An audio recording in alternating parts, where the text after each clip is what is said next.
get around to everyone's tables and let you know that there are Chromebooks there with a Google form that we ask you to fill out. This is how we take attendance at our community engagement events. It also gives us information so that we can keep in touch with you. My name is Julie Carlson. I am the Director of Community Relations for School District 203. I'd like to welcome all of you and thank you for coming out on this blustery evening to learn more about digital learning in our schools. Tonight's presentation will provide engaging content about digital learning in Naperville 203, including information on digital citizenship, an overview of the current digital learning initiative at our high schools, and the expanded junior high and elementary school pilots. After that overview, participants will break into groups to take part in teacher and student-led sessions, illustrating technology tools that enhance and extend our curriculum. Tonight's presenter is Dr. Jennifer Hester, our Chief Academic Officer. Jen will provide you with information about our digital learning plan before you move into those breakout sessions.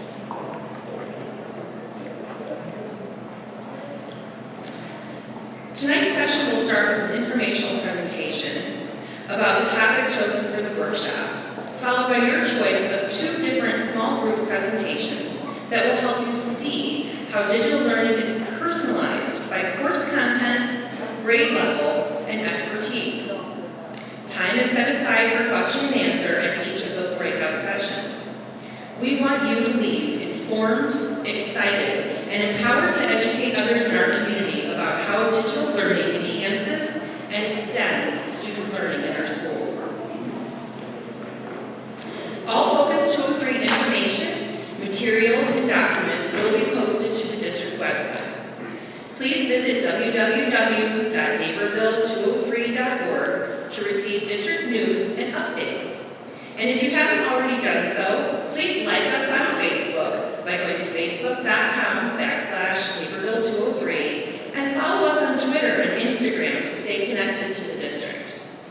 We also have a mobile app, free from Google Play Store or the Apple App Store. Search Naperville 203 to download the app. I invite you to turn to the page in your packet that looks like this slide. This is our strategic blueprint for comprehensive improvement through 2020. It emerged as a result of community feedback, best practice, and a vision for our future. You can see on the sheet that the blueprint includes 4 key strategic focus areas. Each of the focus areas establishes our commitments, which are our pledges for what we will accomplish within a defined time frame.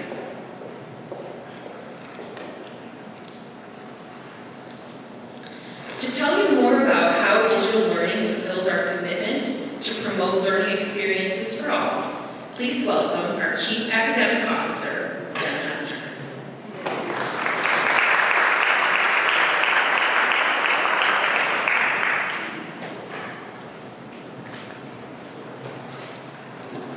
Thank you, Julie, and welcome everyone. Naperville 203's Digital Learning Initiative was generated from 2 of the Focus 2020 Strategic Blueprint commitments. I'd like to direct your attention to the bottom of the slide with Commitment 318C, which is our commitment to design and implement a digital learning initiative that maximizes student learning. This is the commitment that brings devices into our schools. It provides students with universal access to digital curriculum and web-based applications. It puts all of our student staff in common ecosystems, such as Apple or Google. The digital learning strategy is very important because it supports our learning and instructional commitment 116F. Moving to the top of the slide, Commitment 116F focuses on providing our students with opportunities for online and blended learning. Online learning is an instructional design where learning experiences occur fully in a virtual environment. Tonight, we will only focus on blended learning,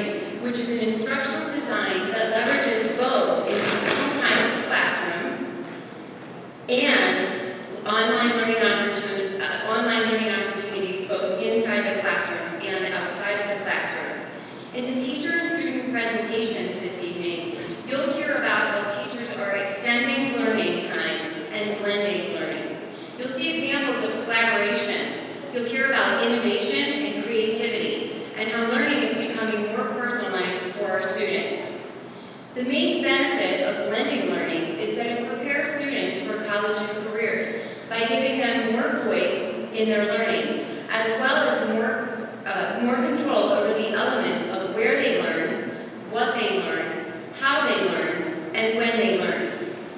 It provides teachers with more opportunities to personalize learning to meet students' individual needs. Blended and personalized learning supports students in meeting Naperville 203's mission of becoming self-directed learners, collaborative workers, complex thinkers, quality producers, and community contributors in a global world.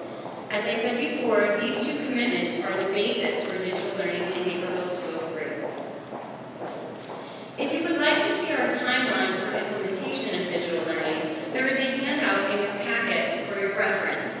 It specifies a 3-year rollout plan for digital learning. So now that you've heard about our strategic blueprint commitments that support digital learning and have access to our digital learning timeline, I'd like to get you engaged in some thinking before you visit our teachers and students. So I'll provide you with 2 prompts about personalized learning, and then I'm going to ask you to engage in a think, pair, share activity. First, you'll think about your own response. Then you'll share it with one person at your table or a partner. Then members of the table will be invited to share something from the partner comments. I'm going to guide you through the activity, so here's our first prompt. How do you define personalized? Go ahead and think about your response independently. And now for our second prompt. You can all turn this way and take a look.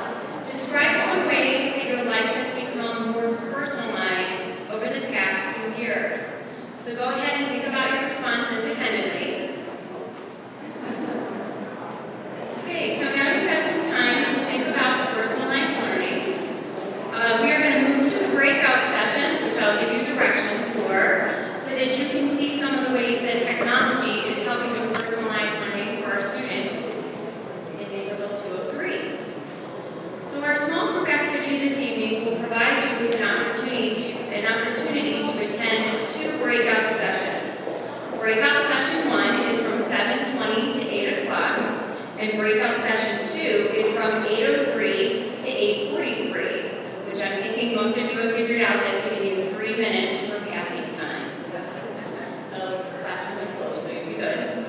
So please select a breakout session that you want to attend for session 1 and for session 2.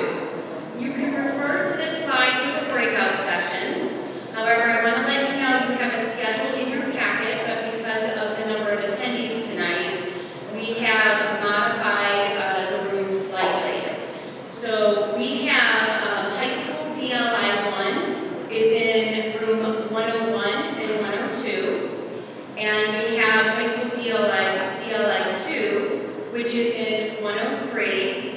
Then we're going to break the elementary and the junior high presentations apart, having the junior high presentation in 104, and then the elementary will be in 105. So with that, once you choose the room for your first session, we have district administrators who are ready to guide you to those rooms. So if I could just show you in the back, they are waving their hands. And I'm going to ask Jill to raise her hand. Jill is going to take people who would like to go to 101 and 102. I'm going to ask Kane to raise his hand. Kane. Kane is going to take everyone who wants to go to 103. And then I'll ask Michelle to raise her hand. Michelle is taking the group to junior high, which is 104. And then Jane is taking our group to elementary. Thank you very much and enjoy your learning.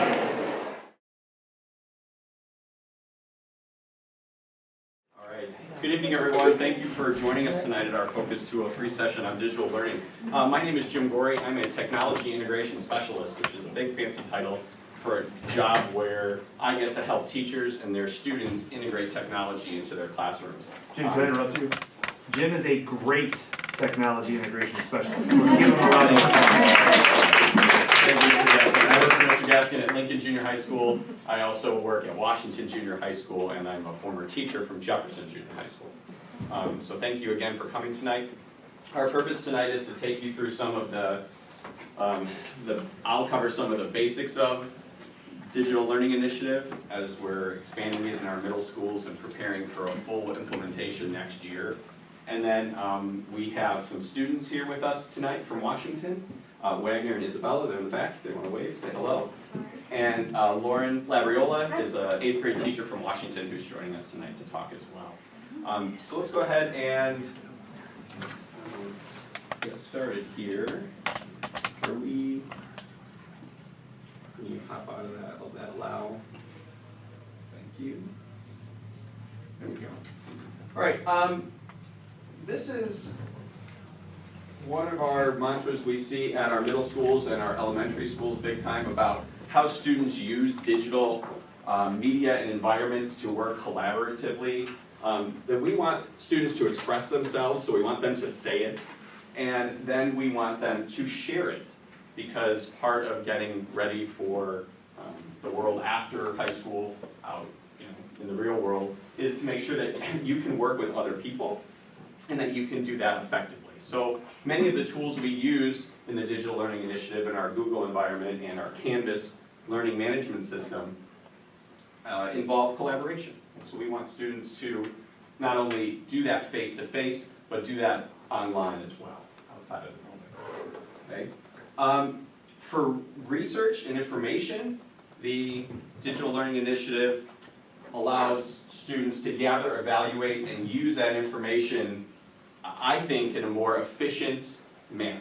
Okay? Before, we used to go to the library and look at an encyclopedia or a reference book or a nonfiction title and take down those notes and make sure they were in the 2 columns and take those steps from there.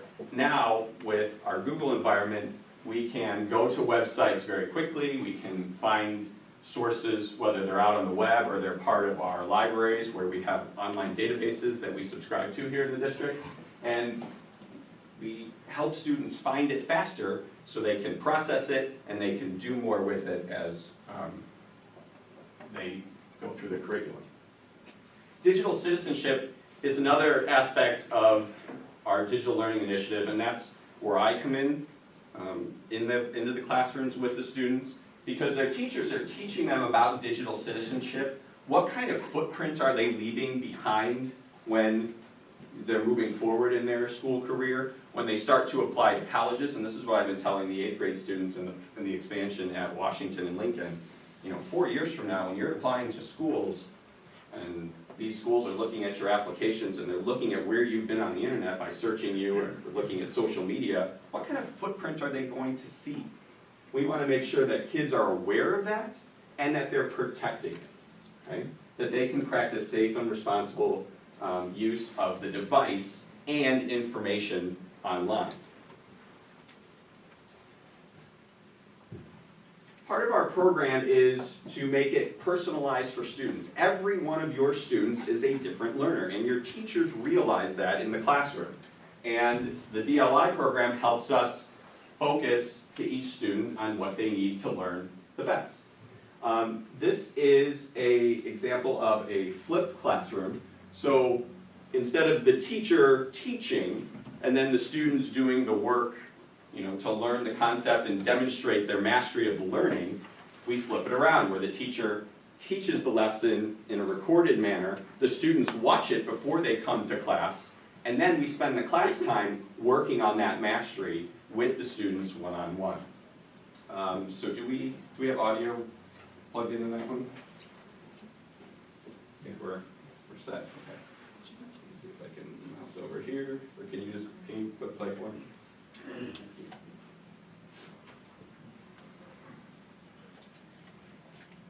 This is Unit 3, Lesson 1, Basic Multiplication Concepts.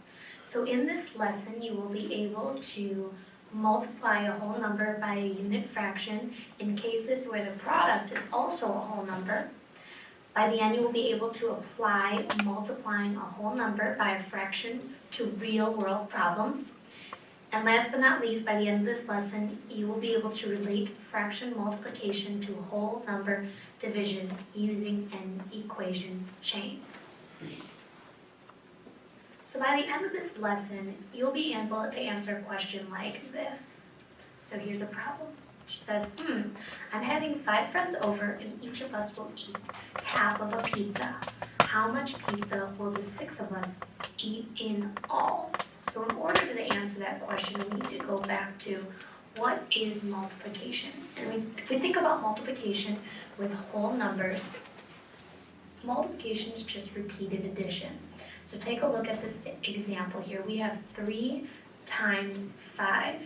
Notice that 3 times 5 is just 3 Clip goes groups on of for a little 5. while, but I wanted to give you 5 stars, 5 look stars, at and 5 stars here. And what when a you add flipped classroom is. So if your student comes home either now or in the future and says, my classroom got flipped, and you're thinking, why did they turn the desks over, or what happened in the room?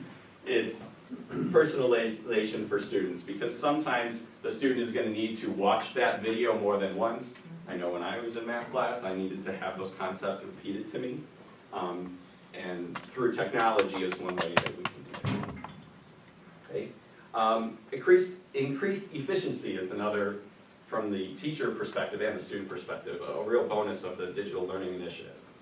This is a screenshot from our Canvas, which is our learning management system. So if you think of an online classroom and we have a bin over here to turn in your papers, this is the electronic turn-in bin. Okay, so homework is posted. Here's a screenshot from one of the elementary teachers where it lists the math homework and language arts homework. For math here, it's watch the following video and do a quick check. So teachers are now taking their lessons and videotaping them or screencasting them and recording them and putting them out there within our protected learning management system that we call Canvas, and making sure that students have access to that reteaching even when they're not in the classroom. We can also, through Canvas, our learning management system, we can do online assessments. We can have students turn in essays.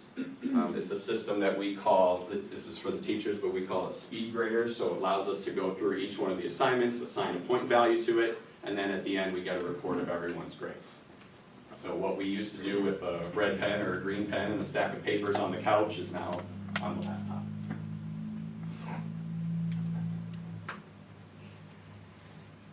There we go. We also have the ability through our Google system and Canvas to provide online assessments. Our district also with the Mastery Manager system allows us to give district assessment and grade level assessments online now through the Chromebooks in the classroom.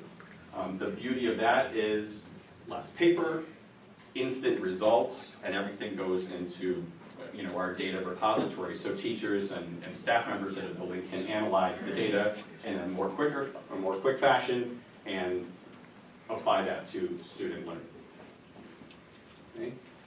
Note-taking has changed a lot from when we were in school. You might have had your favorite highlighter, or maybe you were lucky enough to have the pack of 6 different colored highlighters. Now we do all that online on our Chromebooks with our finger. We can tap and see different colors. We can add notes on the side. We can annotate together in Google Docs. So if I'm in a group of 3 kids and it's our job to take notes and add our ideas to the document, we can do that off to the side in bubbles, and we can communicate face to face, but we can also do that on our own time as students when we can have the time to look at that. Deeper learning. How do we make our students better digital citizens? These are 2 examples. This is a student who recorded themselves solving a math equation. I have a daughter at Steeple Run. She's in 2nd grade, and she came and used one of the iPads we have at home. And she used an app, and she recorded herself doing a math problem. I said, was this your homework? Or she's like, no, this is what we did in class today. I wanted to do it for you and show it to you, at home. So I was thrilled to see that she was doing that. this is an example of a student using a webcam, which is built into the Chromebook, and giving a book report, something they wrote ahead of time and they practiced. And while it's not standing up in front of people and delivering that, it's also a way to practice our speaking skills. And what I really like is it allows the students to go back and watch themselves. So even before they turn it in for a grade, they get to see, how did I do? Did I sound like I know what I was talking about? Did I stutter my way through it? Can I do it again? And that self-awareness and wanting to turn in the best possible product in a way that doesn't involve setting up a video camera and transferring all the video and all those steps that we used to do can be done instantly with the Chromebook. Here's an example of inside Canvas where we have a response box, so teachers can set assignments up ahead of time, or at the end of class, teachers can say, okay, well, before you leave, we have 5 minutes left. I want to see where you're at today before I send you out that door so I can plan my lesson for tomorrow and make sure I'm meeting you where you're at. So we can have students, kind of a ticket out the door before they go. Everybody, summarizes their lesson or what they learned today, or shares what questions they might have, and that allows them to do so. This is an example of a map, and they're asking about colonists and King George changing. This allows students to use that map and place up their own responses. It's great because we can check for student understanding, but students, when these things post, they can also see everybody else's responses and where does mine rank, or what did someone else learn, and maybe I can learn from that as well.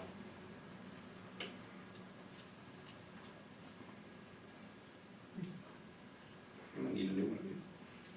Can you advance the slide for me?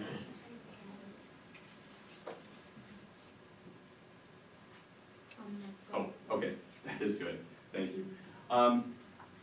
So tonight, we wanted to give you not only the kind of overview perspective, which is what I'm here to talk to you about, we wanted to bring in some students that are part of our expansion at Washington Junior High. We have a team of 4 teachers, so about 102, 103 students, and they all have Chromebooks. We deployed them at the beginning of the year. Washington was not a school last year that had one of the pilot sessions, so this is new for our staff. The students received the Chromebooks probably 2.5, 3 weeks into school, and I have been amazed at what the teachers and the students have done in a short period of time. I get to pop in on those classrooms and have conversations with those teachers periodically, and to see what they started doing with their teachers leading them down that road in such a short period of time gets me really excited for both of my buildings next year, all of the students to have Chromebooks, and the staff is ready to jump on and tackle that. So I want to introduce right now Isabella and Wagner. They're here today and they have their Chromebook as well. Can you hold up the Chromebook so everyone can see it? So that's our Dell 11 Chromebook, and they're going to plug in, and they're here to show you some of their favorite things that they've been doing, but also how the Chromebook has changed their daily routines at middle school.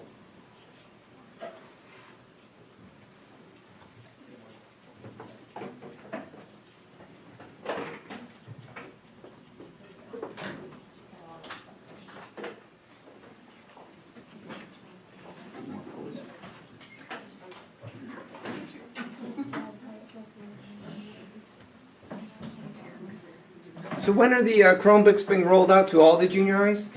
In the fall, next school year.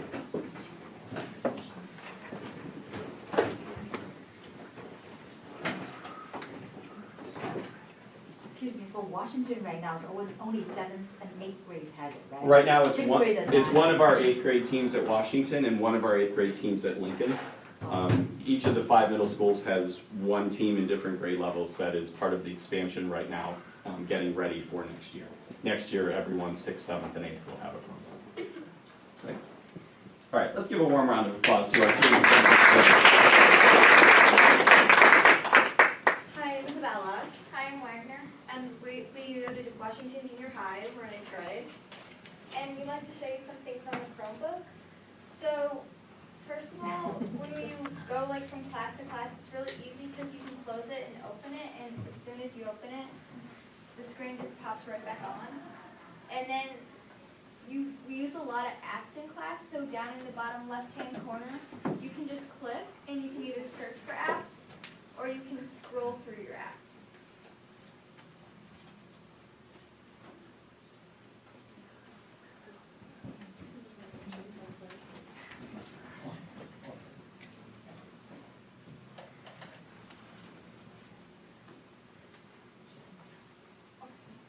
So, I don't know if you guys could see, but in the bottom left-hand corner, there's the app.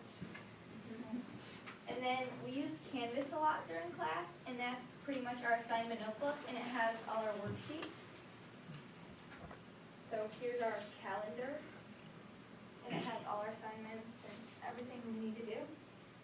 And we use Google Drive, which is pretty much the new Microsoft.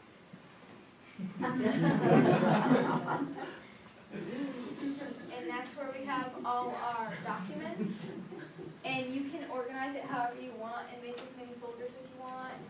And we have, the great thing about Google Drive as opposed to Microsoft is you could share documents with people.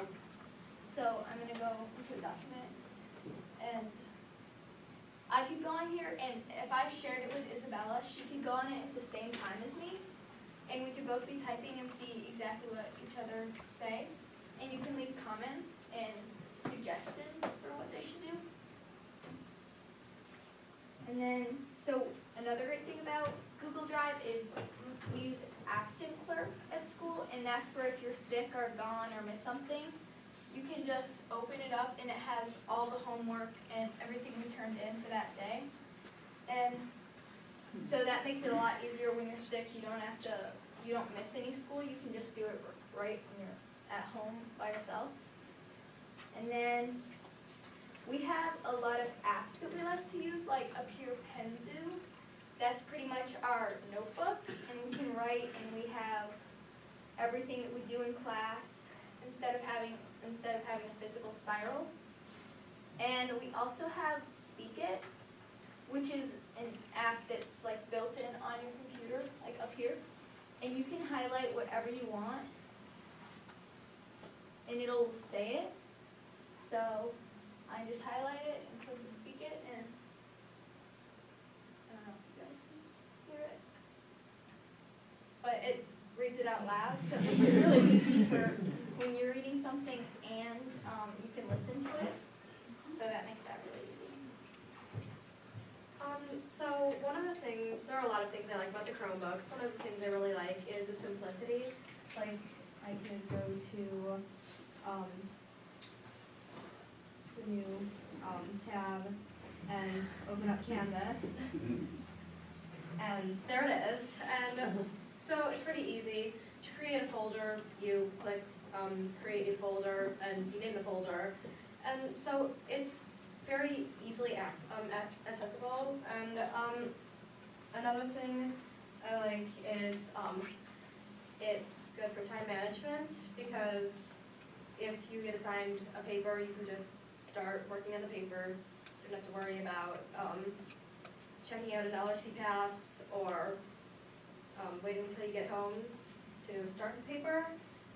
My favorite app is Speak It. I'm not sure if it's working right now, but they say the more times that you absorb the material, the easier it'll be to remember, and in different forms. So you can read it, you can read a passage, but you can also have it spoken out loud to you, so that it's you're both absorbing it mentally and you're getting it read to you.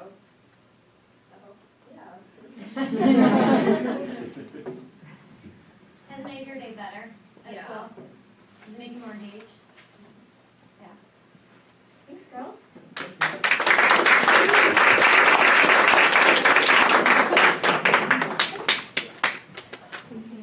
Yep. I'm sorry. Yeah. Yeah. Can we ask a question? Absolutely. I have a question. How easy, like, how long did it take you to learn the system, like the whole Google Drive and all Well, like, that? Did the school spend weeks with you or days with you or? it was, we got them and everybody was super excited, so everybody of course went home and like pretty much did everything on their own. But we reserved one day where we just spent the whole day with Chromebooks. But other than that, it was kind of minimal. You would be surprised at how incredibly quick they pick stuff up. Even if there's a little glitch, like, oh, try doing this. I have hands raised. No, this works better. This is quicker. And people always ask me, does it take forever to teach all of these tools to kids? No, it's a lot quicker than teaching adults. Honestly, some of my fellow colleagues, it takes a lot longer and a lot more patient. You would be shocked at how incredibly quick they pick this up and how they figure it out on their own and they help each other. It was shocking even us teachers of how seamless it was and how quick it was. Like the girl said, we did our deployment day, and then we had one additional day that we didn't ever really show them how to use it. We just showed them different apps, and we got them logged in. So then once we used it in the classroom, they can come in and start working on, say, a piece of bell work without us having to log them in. Thanks, Russ. Any other? Quick question, do you guys have those apps like instant message? So you guys can chit chat with each other? We have, You do that, right? Yeah, it's on Google. It's like in the workplace, you know, it's instant message, you know, you guys can chit chat with each other. Do you have like a group of friends, for example, 5 of them, you know, you guys are good friends, just chit chat with each other? In the classroom? not in the classroom, but. And, It's mostly used for projects, not. yeah, but after school, you guys do that? Not my class, right? Not my class. So do you really do your homework, or you chit chat, you know, there, you know the time has passed so fast, you know, maybe 20 minutes, you just chit chat each other with, hey, what are you doing today right now? Do you guys doing that right now? Well, it's kind of like, Honestly. it's kind of like texting. It's like it's not super engaging anymore because we could just text on our phone way easier. So this is pretty much all for homework. We don't communicate a lot on it. Yeah, Wagner's right with that. If they're going to be distracted, usually they use their phone. They should be using, Google Hangout or GChat. It's actually good for collaboration. So even if if they come up and ask me, could we work on a French project in supervised study, they can actually sit next to each other and be typing instead of talking, disrupting others. Maybe Wagner can't get a ride to Isabel's house to do the French project, so that's when they can video hang out, or they can chat and discuss the work as well. So it's really good for collaboration instead of having to call each other, or I don't have her email, or she can't get a ride to my house. So it's beneficial for the students to actually communicate outside of school in a positive way too. And part of our digital citizenship curriculum in the classroom, things that I teach, things that they're doing along the way, reinforce the expectations of when you're in class, you're focused and you're engaged on what the topic of the class is. And you know, if that tool is being used inappropriately, we need to address that with you. And so far, But that's what I heard, you know, from the pilot program in Kennedy for 7th grade, you know. So the boys just chit chat with each other, do not do the homework. And then the parents have to sit there, so then they don't chit chat with each other. They're a PR plus student. So that's what I heard, just from a friend, not a children. And then the parents go out for a walk, you know, after that 1.5 hours, the homework still doesn't get done because they chit chat with each other. Use the app for that. So they kind of have a question that are we going to block that function, or is going to leave that function out for the student to use it? Because consider those kind of age, you know, sometimes self-control.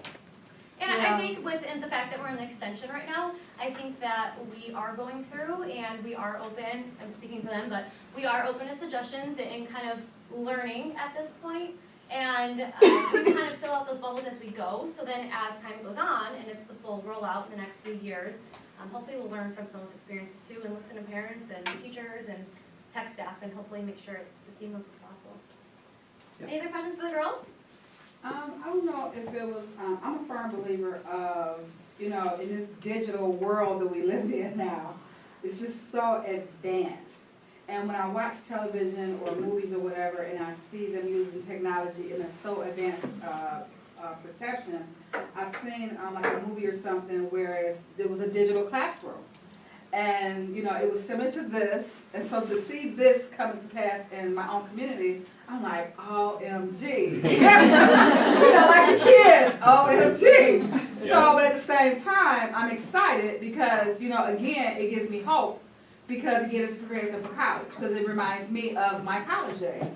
That, you know, when I was in college, like you said, you're on the computer, you're note-taking as the professor is talking, and I remember, you know, we're from Michigan, back then, they were giving the kids syllabus. And I'm like, okay, in a minute they're about to get syllabus to go with this, but at the same time, while the kids were online doing their work, the teachers had access, as you said, for security purposes, the teachers had access to supervise what the children were doing. So there was no, if they were, you know, on a site that they had no business being on or doing things inappropriate, the teacher could see what was going on in the classroom. Not each other as students, but the teachers would see what was going on in the computers, anything that was appropriate or inappropriate. So I wouldn't be surprised if they might not tell us. You guys You know know, that it's a secret so the kids would know.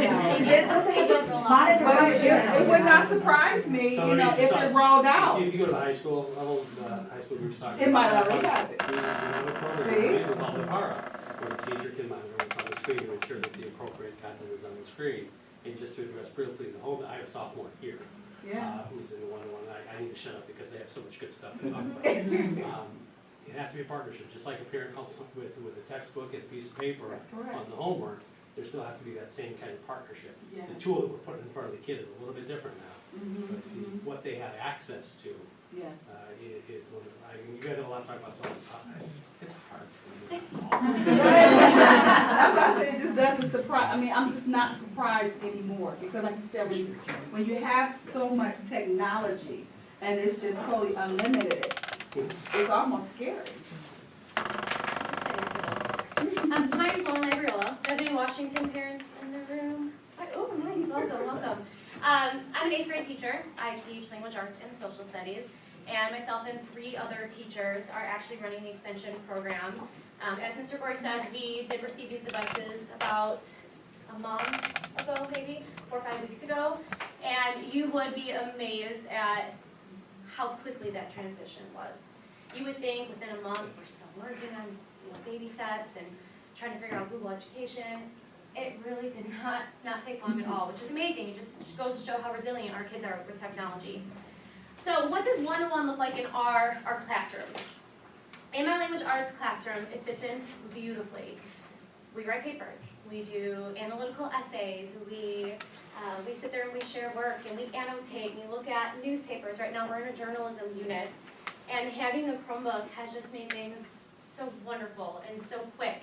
And like I said, we're in a journalism unit. Instead of saying, okay, tomorrow, let's see if we can get 4 people to bring in newspapers, I just say, go, you have 10 minutes, find an article that intrigues you. What are the 5 W's?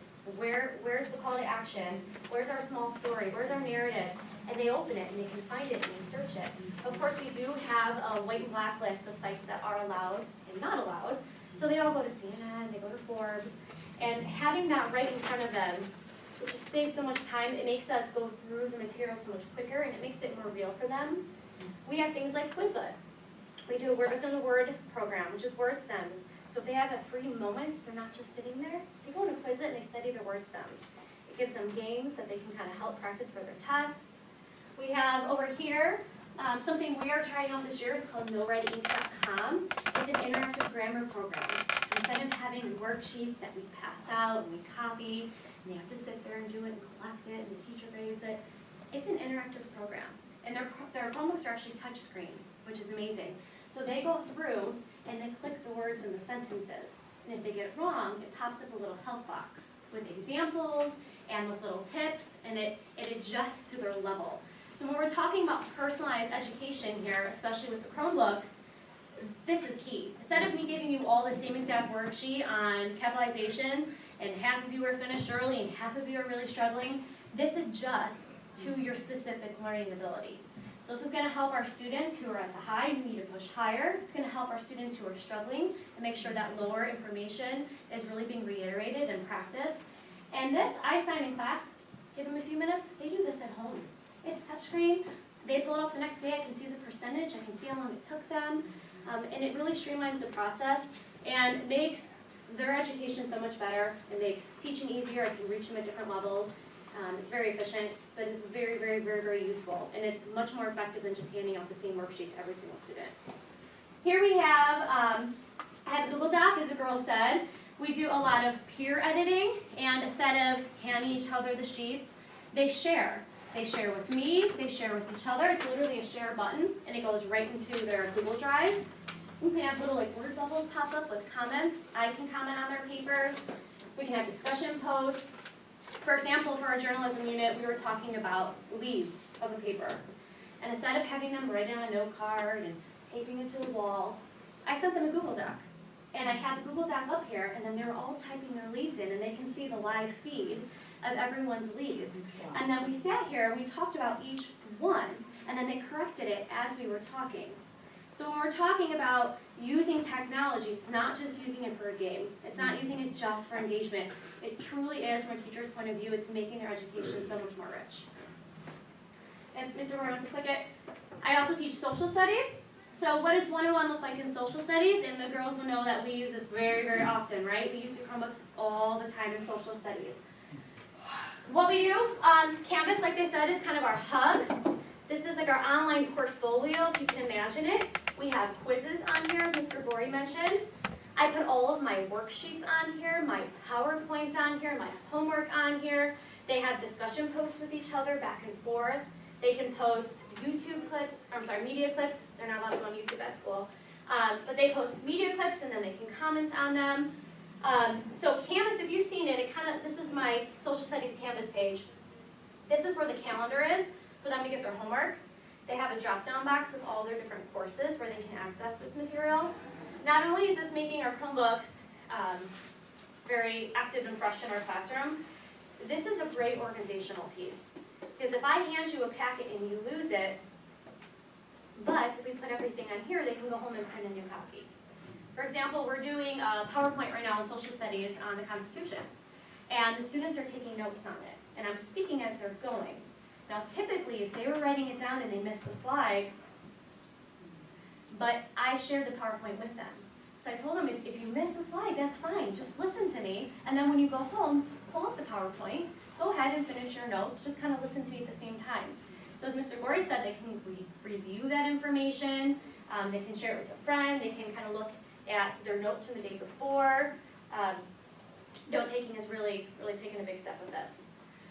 We also have mind maps over here that we can use. The internet is bountiful, as a lot of you know, and there are thousands of amazing resources and websites out there that are free for teachers to use. So I used to have a composition notebook, and it was my interactive notebook. We did everything in it. We did notes, we did pictures, we did journal entries. But now we have Pensu. I believe one of the girls showed you Pensu, right? And Pensu is just an interactive journal. But on the left-hand side over here, it's an index. And they title their journal. We can copy and paste pictures, video. We do a lot of hyperlinking to our Google Docs. So they can put a hyperlink in here to my Google Doc with the notes. So we have everything in here. If they forget their spiral at home, they're usually out of luck. But everything is stored in here in the cloud. So again, they can access this material in supervised study, in my class, at home, even in the car. It's great with the Chromebooks. They can actually work on things, and then when they hit a Wi-Fi spot, it will automatically speak up. So they can work on that in other areas as well. So we use this all the time in social studies. Again, we look at media clips and news stories, and the students, everything that we did on paper, I'm finding, lots of time, but I'm finding online that there's a lot of different versions that you can do it. So instead of doing a graphic organizer in a notebook, I found a site that we can do that online. Instead of having the kids in for bell work, grabbing a Post-it and writing their answer and kind of sharing it, they can have Padlet, which is an app where they just click a link and they go ahead and they type and it pops up and we can see live feed. So everything that we do in class, we can do online. What else has the 101 DLI program taught our students? This is really important, I think, for parents to hear, especially from a teacher. It doesn't just make things easier and quicker and more engaging. Besides our education, I'm a really firm believer of using technology in the classroom. I'm currently getting my master's in educational technology right now, and it's where we're going. I know it's hard for a lot of parents who kind of accept that, oh gosh, they're going to computer with them every single day, and they're going to be looking at the screen, and I promise you, it's where education's going. It's going to look completely different than when we were in school. But it's good. It's a good thing. So right now it's helping self-advocacy and independence. I can't even tell you how many more times my students have emailed me this year than they have last year, because they have their Chromebooks with them. And they have their emails that they're using consistently. Before, they never even knew their emails, honestly, last year. So they're emailing me. They can check their grades whenever, wherever. They don't need mom to write them a note and say, you're getting a D in social studies. They should be checking that all the time. They have access to their grades.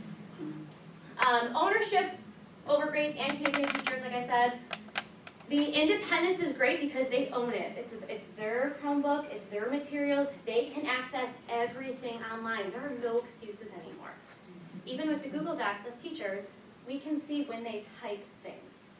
So if they've been doing a book report for 3 weeks, I can click on it and see their timestamps.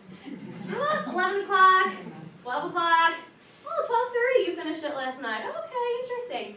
So there's really no holes for them. We can see when they did things. We can see when they submit items. So my teacher lost my paper. I know she lost my paper. I put it on her desk. I don't know where it went. We don't have that issue anymore. It's either sent or it's not. It's time-stamped. Organizational skills is huge. In junior high, we really are working on making sure that kids can be organized and write down their assignments. We don't have binders and trapper keepers everywhere. It's all organized in Canvas. And as the girl said, on Google Docs as well, you can make your different files, and we organize everything in there. Most importantly, this is what I really work on in my master's program, this is stuff they're going to use in their future. We are not wasting their time with this. If I spend 10 minutes, not even 10 minutes, how long does it take to learn a new thing in class? 4, 5 minutes? Sign up, and then we're good to go. If I spend 5 minutes in the beginning of class to teach them a new tool, I'm not wasting anyone's time. That is just as important, as if not more than my social studies curriculum. You didn't hear that. That they learn these tools, because when they go in to get a career and they go into college, they already know how to use Google. They already know how to share Google Docs and make Google Slides and communicate and collaborate appropriately with digital citizenship. They already know how to do that. It increases collaboration. Like I said earlier, it really personalizes the education. It helps all of our learners and improves the rate in which they learn. I know this is how some parents may view technology. It says show and text. It's like just sitting here. This one says, oh, honey, our son is live tweeting from his first day of kindergarten. And that's how a lot of parents feel, but honestly, from a teacher's point, next one. Technology become the wings that allow the educational world to fly farther and faster than it ever has before. We're really at kind of the dawn of a new age, and it's really exciting. And you should be really excited for your students. It's going to do wonderful things for them. I think we're good. I think we're transitioning when I get to away.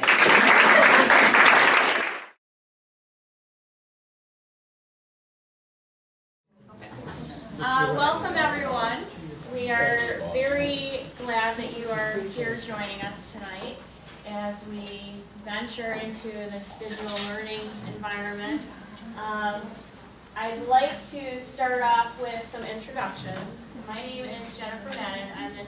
I'm one of the technology integration specialists here at Central, and I also teach 2 classes in health.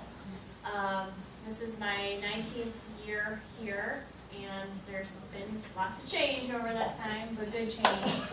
And I'm going to have our teachers introduce themselves. I'm Michelle Conrad. I teach English here at Central, and this year I teach Honors English 2 and Regular English 2, all sophomores this year. My name is Tom Gebby, and I teach mathematics. Okay. Students. Hi, I'm Trevor Higgins. I'm a student here. This is my 3rd year, I think a senior. I'm Hayden Williams. It's also my 3rd year, and that's I'm Sarah White, and I'm a senior. Okay. So as I said before, things are changing, and in a good way. I was telling somebody I had met earlier that this whole digital learning initiative has been in the works for a long time, and to finally have it here and see the excitement of our teachers building, it's been a great experience. So that's what we're here to do today, is to share some of those experiences with you, hopefully get any questions answered that you may have.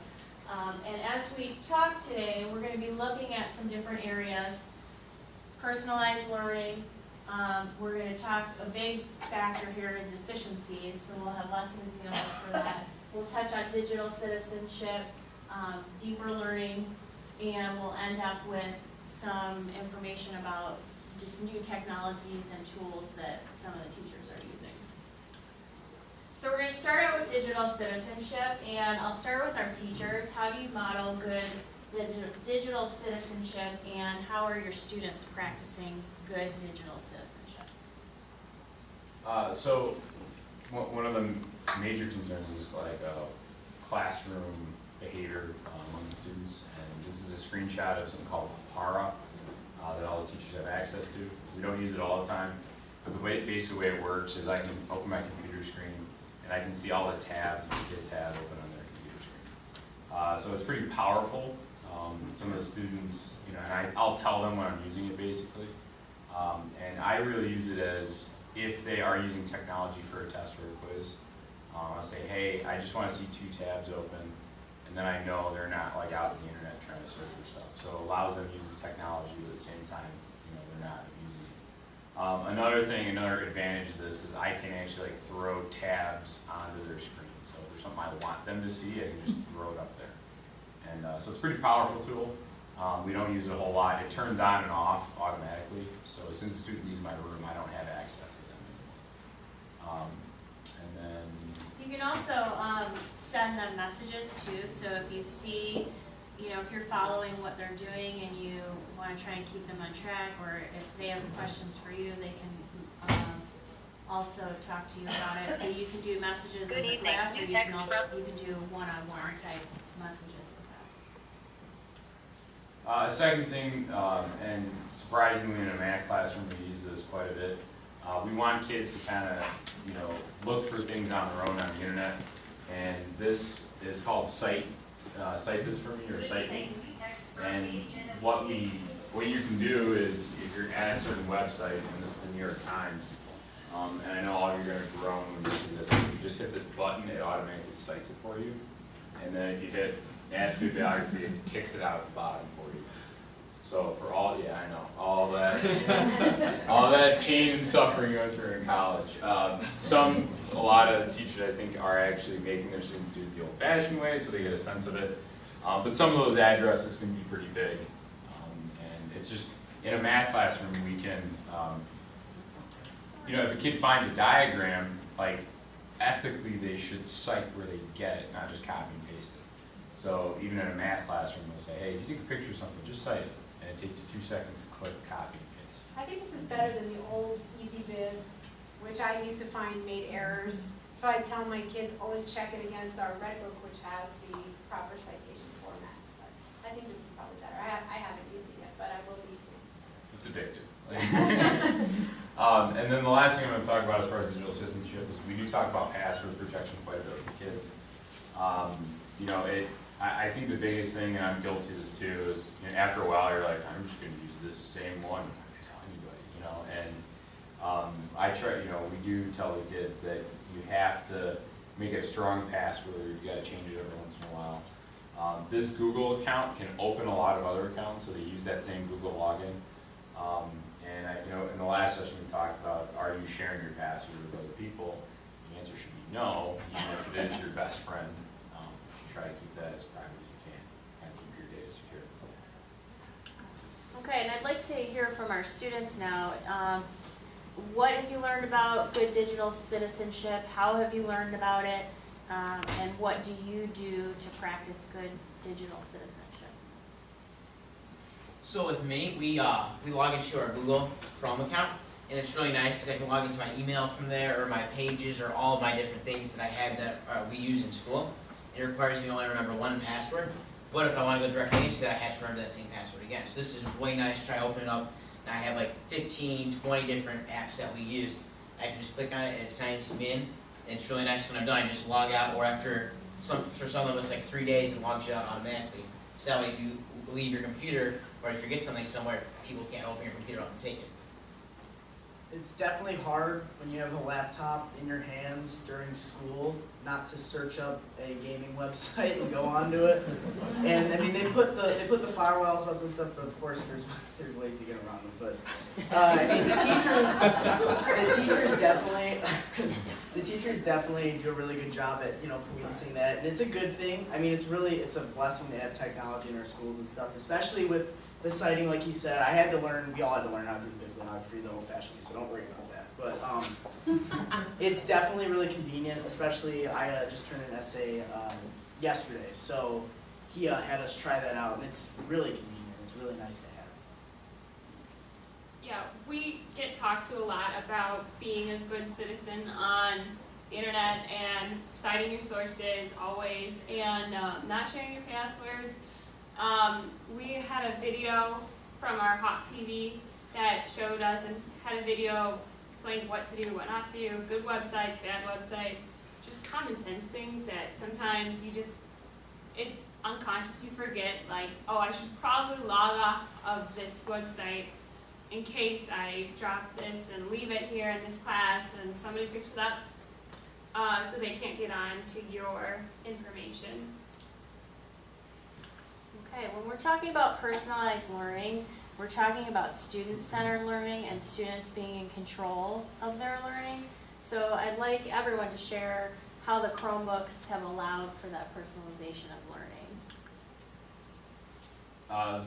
First thing, Canvas is our learning management system, and this is kind of where a lot of students go to find information, and you're going to hear this from these guys in a second.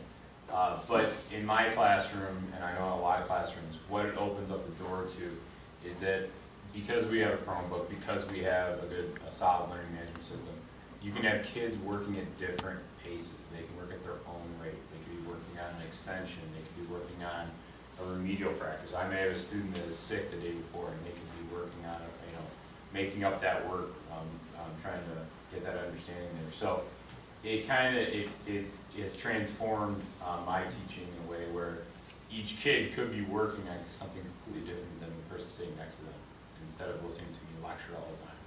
And there's still lecturing going on. There's still an art in that, but it does open up those doors quite a bit. And can you guys speak to Canvas?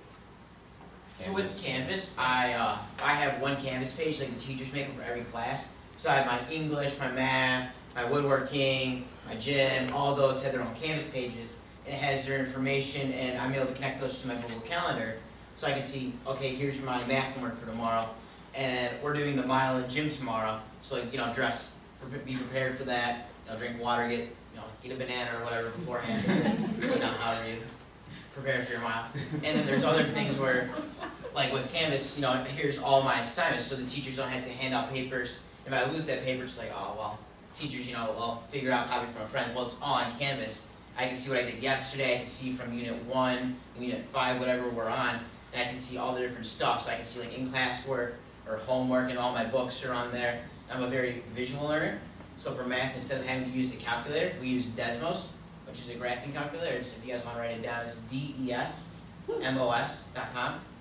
And that allows me to type in my formula, and it puts the graph or whatever it is, or it does the math for me. So I do 5x plus 2 is equal to like whatever, it'll tell me the answer. And with that, I'm a very visual and hands-on, so that allows me to use it. On the calculator, I had to type it in, and I had to set the ranges and the windows to make sure it fit on with this. It does it automatically. It allows me to be able to see what I'm doing. And going off of math, I'm in pre-calculus, and that by any means is not an easy class. It's getting up there at the college level. We work out a college textbook, and it's really nice to have Canvas there because the teacher can upload all of the homework directly, like the answers. So after I finish it, or even if I'm stuck on a problem, I can see how they work it out really nice and easily. And especially for when it comes test time, they can put up practice tests that goes right into Canvas and stuff like that. Especially if you want like an extra study guide. I like to do an extra study guide before lunch because I have pre-calc after lunch, and it has the answers to the study as well. It's just really nice if you need that extra time or that extra work on that. It's really easy to get to it. It's not like you have to go up directly to your teacher and ask for extra help. You've got it right there on your fingertips. I I know personally for me, I just recently last week missed 2 days of school because I'm in intro to teaching, so I shadow a teacher 3 times all day, 7:45, 3:10. So I, instead of having to come the next day and be a day behind, I just went on my Canvas account and looked at the Google calendars and figured out, okay, they did these slides today in class, so I should probably take notes on them now, and then I can come to class tomorrow and just see if there was maybe the occasional worksheet that I missed, and do that and not be 2 days behind. When we were putting our slides together for efficiencies, it was quite interesting that we had the most slides talking about efficiencies. And even just in conversations with different teachers, it seems like so many teachers are talking about how they are ahead of where they were at this point last semester. So we definitely see an increase in efficiencies. I'm going to have our teachers start with, how have you become more efficient as a teacher, and how have you seen that your students have become more efficient learners? As we mentioned before about Canvas, so it makes the learning environment a little more efficient in the sense that there's a lot of things you can do to kind of give people feedback, quicker. It doesn't take away, and we're not doing any less grading, but the grading we are doing is a lot deeper, and we give a lot more feedback. So, like if I have a student that's, solving a system of equations, I'm going to grade that like much more rich and give them a lot more feedback. And kind of like the knowledge base questions, we can have Canvas actually handle those type of situations.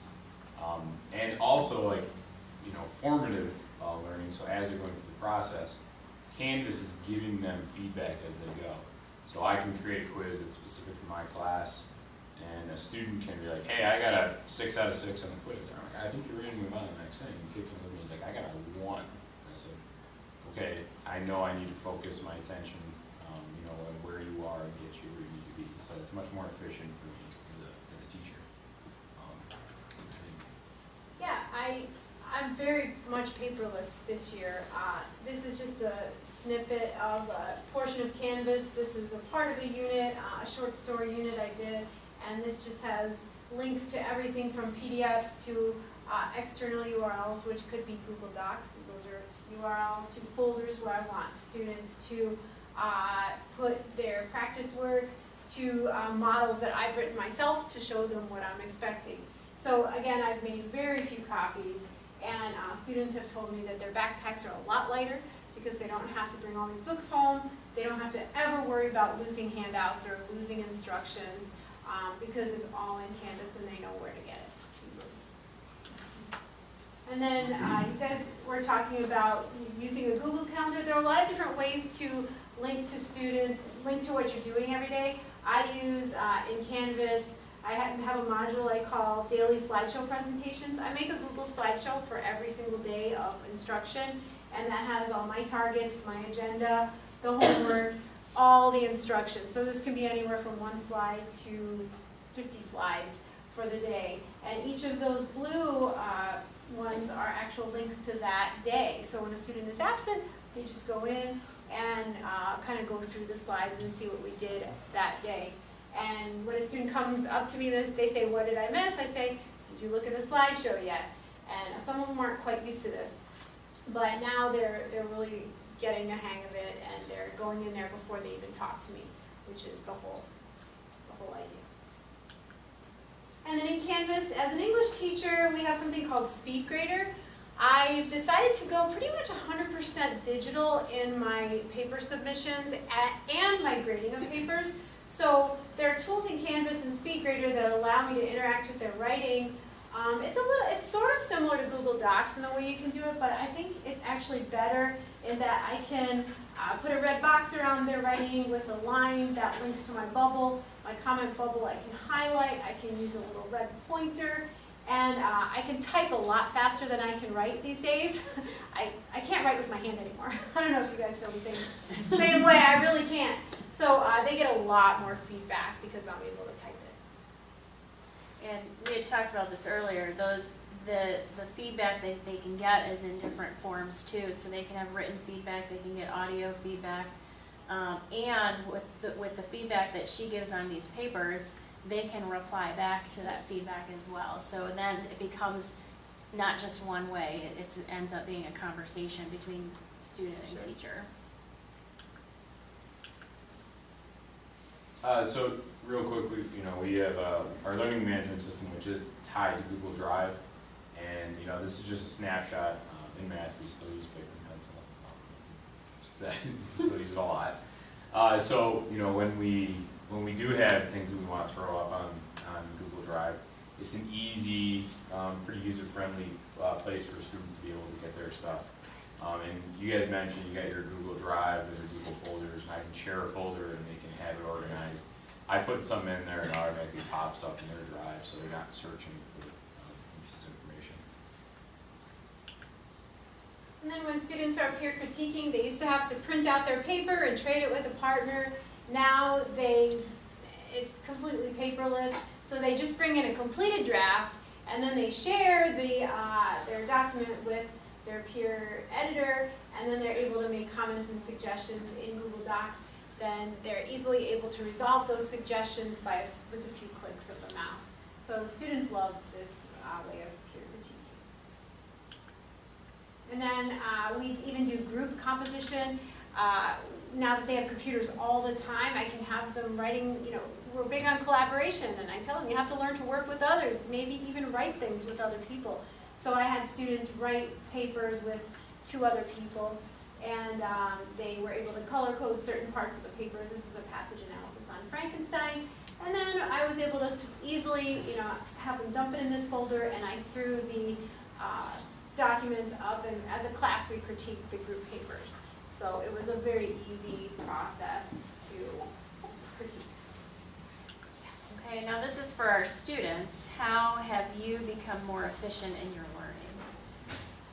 Well, definitely with Google Drive. I really like Google Drive. For those of you who are unfamiliar, Google Drive is just an internet storage system, basically. It's 10 gigabytes of complimentary storage from Google. And it links to your Google Docs, Google Slides, which is like PowerPoint. Everything really that goes on your computer and is saved is onto your Google Drive.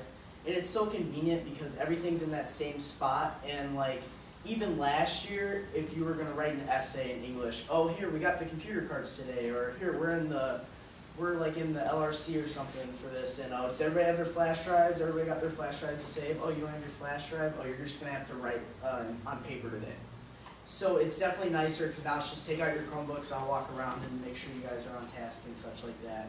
And that's just really nice because it all goes to the same spot, so there's no more, if you lose your flash drive, you lose your paper, or everything on Google Docs also, or Google Slides, anything like that, it saves automatically, so you're not losing if your Chromebook dies.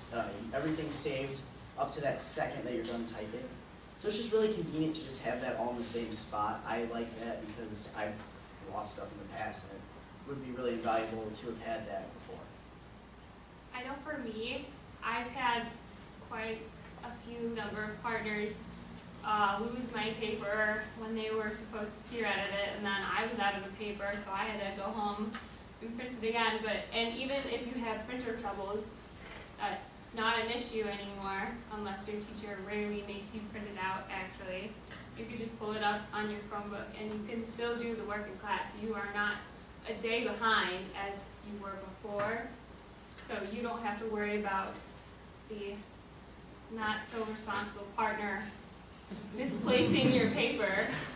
It's right there, and you can even work together with Google Slides. It's like PowerPoint, just the Google version. I'm working on a project right now, and we can just work at the same time on the same presentation and get it done in half the amount of time. As a junior, I had my freshman and sophomore year with no computers. Well, you can use computers at home, but not through the school. And that was hard. You got your books, you got all your notebooks, you had to bring everything to class, and history. How are you going to learn history without a history book? You had to bring it, and then you got the teacher presenting his own slides. So you got to compare those and write that. Now, I bring a computer that weighs like 6 pounds. A 20-pound book, or 6 pounds, that's nicer. And I'm allowed to have the slides that he's presenting or she's presenting, and the book. all right in front of me, so I can go back, and then if I forget notes, it's not like I'm not a teacher. You can go back a few slides and take it from someone else. I have it all right there again, so I don't have to write as many notes because it's all right there. So it allows me to do more studying. And I know some of you guys are asking, how does writing notes down compare to typing notes? I feel within my math class, we do all of our work on the computers, book and everything is on the computers, but our homework is all written out. I still feel that writing down my answers helps me remember them. Or for vocabulary, writing it down helps me remember it. And that with English, I'm writing the paper down, just in another way. So that still helps me learn. And there's other, this is efficiency, so we use Canvas, so we can turn stuff in or get the papers back. But another one is marking. We have projects that I do every single day in class, and there's a group of 3, and we all have our own required things to do. And then on the next day, those projects build off of all 3 of our kids' stuff. So instead of having everybody print out all the sheets, we can just share it with each other, and we can go back and see all the little documents that they share with us that we can keep in our marketing folder, and we can say, okay, we're using this logo on our, so we're doing a restaurant. So we're doing, this is our restaurant logo, this is what's going to be on our plates, or whatever we're doing with that. It allows us to have my whole group's information all on my one computer. And it's not all this paperwork that I had to go file through and try to look, it's all right there. So as far as deeper learning, I'd like to talk a little bit about student engagement. So how has student engagement increased for you? I'm not going to spend too much time on this, but this is an example of an online app that you can use. It kind of ferrets out, it helps me as a teacher kind of like get to know where the students' misconceptions are. So I can get quicker to like a deeper understanding of why they're getting the question wrong. You want it, the next one. Sure. And then also there's one called Verso where they can all comment on something anonymously and then vote on what the best response is. So it kind of brings more of a community aspect to it. This was a vocabulary study I did with 1984. Before we read the book, I grouped all the words I thought they didn't know into word families, words about religion, words about government, etc. And then I ended up with 5 word families, and students used Google Sheets. You can see that top one is a Google Sheet to collaboratively fill in all the definitions, a sentence using the word, the different word forms. And then students use Google Slides to teach their group to the class. You can see that one about zeal, that's an example of a student slide. And then students took their word family, they had 6 or 7 words, and they put it into a skit for the class. So students were learning the words in all different ways. And my department chair asked me to have those skits videoed so I could show them to other teachers. And those videos were then thrown into a Google folder that I could easily access. So everything on the Chromebooks, multiple ways of learning new vocabulary. Okay. To our students, how do you feel that your engagement in class has increased? And can you give us some examples? I feel like I'm paying more attention in class because I'm able to see, because I'm a very visual learner, I'm able to see what we're doing, and I can have all my different tabs open for all the different things we're discussing. So if we discussed something that was big yesterday, and that we're working on it today, I can go back to my tabs from yesterday, involving if it's paperwork or a PowerPoint, I can connect that back with. So that way I'm not having to remember like, oh, what we learned yesterday, or I remember this word, but what did it mean? It allows me to go back and reuse that information or be able to go back and rely on that information to help me as a student in the actual class. Definitely for me, I love technology, so having that computer in front of me, that makes me really happy. I think that's pretty normal for our entire generation. You know, everybody, you can't walk down the hall and not see like 6 or 7 people sitting on their phones texting or Snapchatting or anything like that. So it makes it really fun in the class when your teachers tell you to get out your Chromebooks for whatever you're doing. I mean, I don't know like one person who really enjoys taking notes. Like, that's just not a fun thing most of the time. So really, if you're taking notes on the Chromebook, I find that more exciting or fun because you're typing stuff in. You got the computer, the nice little black computer that's at your disposal at all times. I just really like that. It just redirects me as just as a person to like, oh, we're doing something. This is more fun now that we've got the computer. And I'd say that's a pretty good thing for all of our classmates. I think it just makes it easier to stay focused, and like I think Trevor was talking about before, if you can't write down your notes quick enough, but you already have the slideshow that you know they're going through and you miss something, you're gonna have to raise your hand and stop the whole class and ask, can you go back so I can write down that one word or that one sentence that might be on the test. You can just do it yourself, so you can really just focus easier, I think, with the Chromebooks. It just helps you really stay on task during class. All the slideshows have, if you make a copy of a teacher's slideshow, you can put notes at the bottom of every slide, your own personal notes. So you can add to whatever the teacher's saying easily in Google Slides. It's awesome. Okay, and our last area of focus here is on tech and tools, and really you've heard a lot already that just naturally get incorporated into everyday lessons. But let's talk a little bit about how your use of technology has changed and or how you organize your class. So Padlet is an online tool, and it's kind of like a big, like the whiteboard up there, kind of a big whiteboard where students can post their ideas and they'll just pop up as soon as they type them in. And I had students write down claims that they thought of for a story we were discussing. And then I could just, students don't have to get out of their seats. They could just share their ideas very quickly. And then Socrative is, that's a PDF of a quiz, but it's an online quiz taking tool that students can kind of self-pace their way through a quiz. Okay, and from our students, what are some of your favorite tools that you've used, or just favorite things about the technology in general?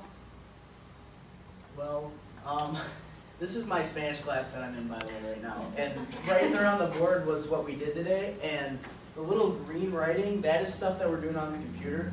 And we just used Padlet today to, we listened to this radio show, and we were supposed to summarize what happened. So instead of like writing it out on a piece of paper and turning it in to the teacher, everybody's writing on Padlet what they're thinking. And it becomes more of like a fun activity than like a graded assignment, And like it kind of makes the class even more together. Like you can share like jokes and stuff. Like on Padlet you can post pictures, and like 3 or 4 people posted selfies of themselves like, hey, I'm doing my little summary right now. And I just thought that it's definitely a big thing that everybody's trying to incorporate now, and it's really, I like it a lot. It's definitely helping me with my learning. And then with the Padlet in our math class, so it was the other day we had to make an equation, and we had to hide it in a little file, and then we had to have our partner do that and try to get the equation. That was the homework, to try to understand how the line works and how all that stuff is. So we would all post it on Padlet, and we were all supposed to have a little joke or whatever, and everybody had like science jokes or math jokes or whatever it was, and they're trying to make it all fun. It's more of a fun activity other than assignment. Sit down, quietly write this out, hand it to your partner do that for homework. Let's get, fun, your partner can be across the room, sitting right next to you, whoever it is. Now you're connected to each other, and the whole class is connected. So you can go into like one of your other peers, see how they did it, take ideas from theirs, or from other classes. Like we turn in information for math, where they require us to do this, like Mr. Slagkey, he had a video of him shooting a basketball hoop, but it stopped 3/4 of the way, and we had to pick points off that parabola, then to see if it would go in or would not make it. So if you have all these different videos on there, and we would have the information on our own, we would make, like say, shot A, yes, she does make it, like our guess, and then we had to have all of our information proving it. Then we put it back on Padlet, and that's how he grades it. But then if you do get confused or stuck on something, you're able to go into one of your other classes, like other classes that he has or one of your peers, and say, oh, okay, this is how they did it, and be able to copy that down. I know there's a game website called Kahoot, where it makes like a review game, but it makes it a competition for the entire class. It's, I forget how many seconds you get. Like 30 seconds. 30 seconds, 10 seconds, something like that. And you want, at the end it shows if you got the right answer. There's a leaderboard. You always want to be on the leaderboard to make sure like you're the one that's rocking out this review game. So it actually makes you want to pay attention, so okay, I'm going to win. I'm going to be #1 on that leaderboard, so I need to know this information. I really like Kahoot. It's a study before class. Yes. Yeah, and I think, as we've listened to all these different focus areas, we see a common theme of collaboration. There is a lot more collaboration taking place in all of these areas than we've ever had before. So it's really exciting to see that. We do have a little bit of time for questions. I don't know if anyone has any questions for us. What was that program that you said that you could like check the tabs for? You send tabs and stuff like that. What's it called? Apara. Apara? H-A-P-A-R-A. Apara.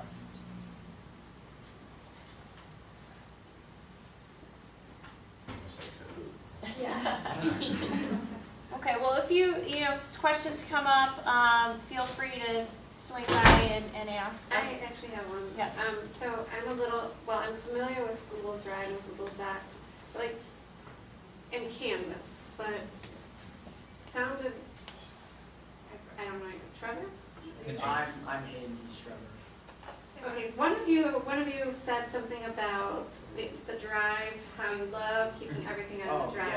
Yeah. And is that the primary way that you all keep everything, or is it different for each class? I think it's different. I think that most of our For organization. for organization, yeah, I would say that's where we use Drive. Our coworkers that don't, we're trying to put them into that realm. So if they want to share a file with a student, it becomes easier. Each has their own. Yeah, they each have their own Drive account. So I got my Drive account, she has hers. So other classes can also post to that Drive. Yeah. So you can share it with other people. So you can take your document and be able to share it with other people, or put into a file that's shared with the whole class. But it's not like I can see their drive, they can see my drive. It's whatever I want to share.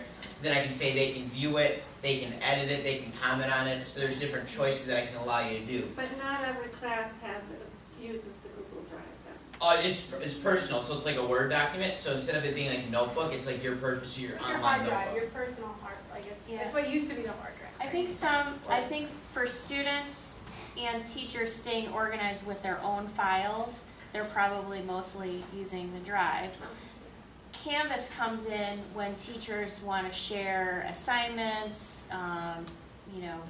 activities, videos, discussion boards. So that wouldn't really necessarily be a place where I would want to organize all my files. Okay.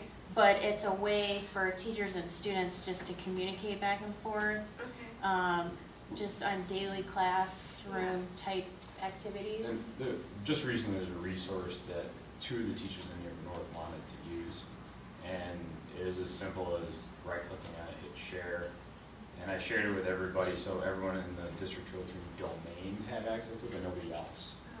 So I shared it, and then they could share it with all their kids right away. So I got an email from a teacher at 7:30. She's like, "Can you share that?" And by 7:35, she was ready to go in class with it.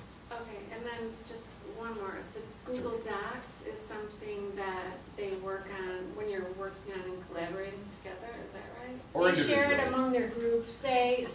One person will start the document, and then they'll type in the emails. Like when you hit share, and then they just type in the emails of the other group members, and then boom, they're all working on the same document. So they could all be working on the same document in the same room or at home. Maybe they're collaborating on a slideshow all at home, all at the same time. And the difference for the Drive is that that's more separate, like you would save it to the Drive. Yes. You wouldn't be working on it collaboratively, as, all those Yeah, they're all documents kind of are like docs. interconnected to each other. Yeah, it Drive sounds. is your storage area. It's storage. And think of your Google Docs and Sheets as the old Word and the Excel sort of the applications that you would use. So help me to thank our presenters tonight, please. We've had some amazing teachers, great students providing feedback, and we really appreciate your time. I also want to thank all of you for coming out tonight and really engaging in what's happening in the schools. And we hope that you were able to take some things away and understand some of the shifts that are happening in the learning in the classroom because of our implementation with technology. I do want to point out a couple things, though, for you as parents going home. You guys want to know, how can I continue to support at home what's happening with students? We have really tried to build a spot for information on our district webpage. So if you haven't found we'll wait till we get there, but if you haven't found the Digital Learning Initiative link, that's right up here in our Spotlight News, I would have you all access that, and it's a great place for information. So when you click on there, there's links for students, parents, staff. We have a video library for all the different videos that we have that go along with this initiative. And then when you click on different tabs underneath there, there's questions, and we'll provide some answers and some documents for you as well. We also have a video that we'd like to show you here as part of our closing that highlights some of our star students across the different grades. And then while we're putting that out, are we ready, Mark, to play? Whenever you Go ahead. I'll stop talking so you can do that. roll film.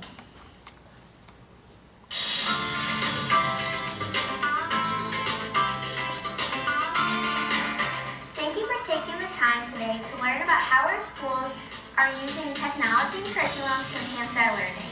We hope you leave today with a better understanding of how we use our Chromebook and Google Apps for education at home and at school. By using technology to collaborate with our peers, we can personalize and differentiate the instruction we receive by controlling the pace, place, and time of our learning. We are being prepared for college and careers that increasingly require online courses and certifications. That's right, and we want to be sure that our parents have what they need to help us on our digital learning adventures. Please take the time today to provide us with feedback on today's session. Please visit www.naperville203.org and answer future questions to help us improve and provide more information to you in the future. Thank you for coming. Have a great day.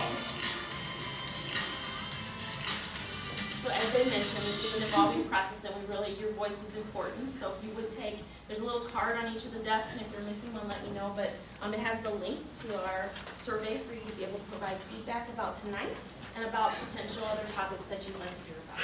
So thank you very much for your time. Thank you.